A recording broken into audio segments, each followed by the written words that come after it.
Nakakabahala ang mga pahayag na narinig natin nitong mga nakarang araw. Nandyan ang walang pakundangang pagmumura at ang pagbabanta ng planong ipapatay ang ilan sa atin. Kung ganun na lang kadali ang pagplano sa pagpatay ng isang presidente, paano pa kaya ang mga pangkaraniwan na mamamayan?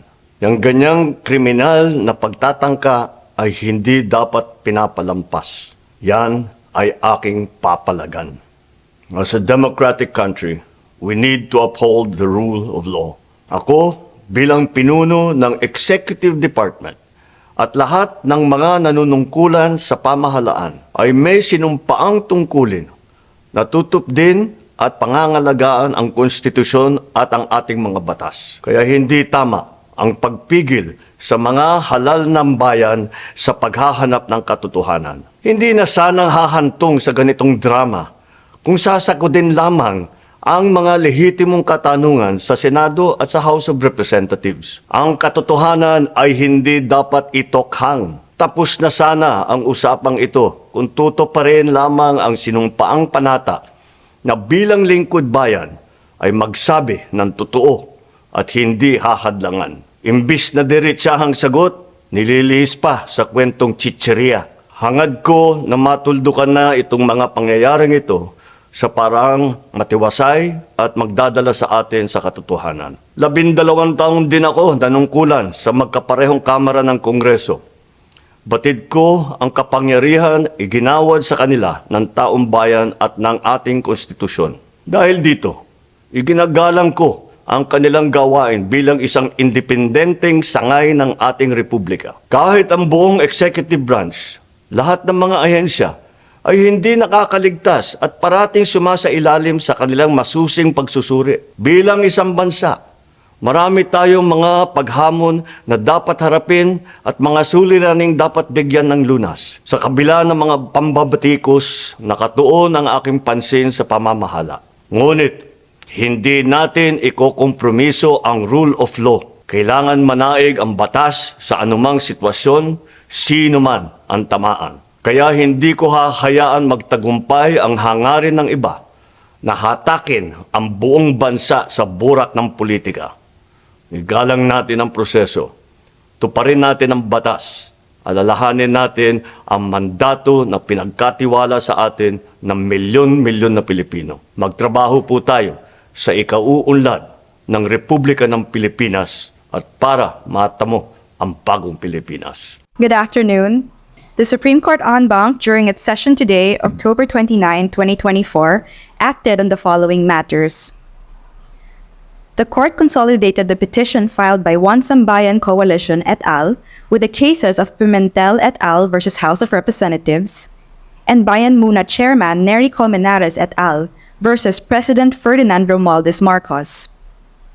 All three petitions challenged the return of excess reserve funds from government-owned and controlled corporations to the National Treasury to fund unprogrammed appropriations. The Supreme Court issued a temporary restraining order to enjoin the further transfer of PhilHealth funds to the National Treasury. In the case of One Sambayan, the court required respondents to file their comments on the petition and application for TRO and/or writ of preliminary injunction within a non-extendable period of 10 days from notice. The court further required the Office of the Clerk of Court en banc to personally serve the court's resolutions on the respondents, which shall likewise personally file and serve their comments. A copy of the available pleadings may be downloaded from the public pleadings section of the Supreme Court website. Presidente ka, may speaker ka na involved sa bribery ng Supreme Court justices. May video, may kaso, may witnesses. Hindi mo tinanggal yung speaker mo. Pinabayaan mo siya abusuhin ang pera ng bayan. Paikot-ikot sa buong bansa, namimigay ng pera na para bang kanya yung pera. Eh di ba nga, lagi niyo sinasabi separation of powers. Anong trabaho ng legislative branch? Gumawa ng batas. Anong ginagawa ni Martin Romualdez? Nagdidirect ng DSWD, namimigay ng ayuda, Nagsasabi kung anong bibigay, anong ibibigay, anong gagawin, sino ba ang presidente dito? Alam nyo, alam namin, mali ang ginagawa ninyo. Sinabihan ko lang mga kasama ko sa Office of the Vice President, pasensya na, sumunod na lang tayo para matapos na sila. Tapos ganito ang gagawin ninyo? Alam namin, walang contemptuous doon sa ginawa ni Yusek Lopez. Wala. Lahat ng tanong, sinagot niya, pumunta siya, maayos siya kumausap, and then sasabihin ninyo sa amin, bakit kami susulat sa COA? Bakit hindi kami susulat sa COA? Hindi tapos ang appeal namin, hindi tapos ang audit namin. Tapos buhaghag na ninyo dihatanan ang gisubmit namo sa COA? Tama ba yun? I have a video of Chairman Gamaliel Cordoba. Sinasabi niya, mali ang ginawa niya. Tama ba yun?